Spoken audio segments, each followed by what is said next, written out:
পাশ, এই দুইটা শব্দের চন্দ্রবিন্দুটা ঠিক কোথায় হবে, অক্ষরের উপরে নাকি পাশে? এটা নিয়ে কিন্তু আমাদের অনেকেরই কনফিউশন থাকে। চন্দ্রবিন্দু লেখার সঠিক নিয়মটা দেখে নিন।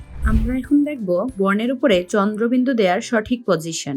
তাহলে প্রথমে একটা শব্দ লিখে নিচ্ছি। প্রথমে আমরা চাঁদ শব্দটা লিখে নিচ্ছি। সুন্দর করে একটা চ বর্ণ লিখে নেব, তারপর আকার দিয়ে নিলাম, তারপর দ।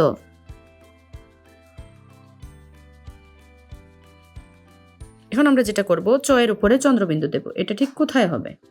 এই যে চটা হয়েছে, চয়ের যে এই গোল্লাটা ঠিক তার উপর বরাবর পেনটাকে উঠাবো, উঠিয়ে এই জায়গায় ছোট্ট করে একটা চন্দ্রবিন্দু দিয়ে দেবো। খেয়াল রাখতে হবে এটা যেন খুব বেশি বড় না হয়। চন্দ্রবিন্দু খুব বেশি বড় হলে আমাদের পুরো বর্ণ দেখতে কিন্তু ভালো লাগবে না।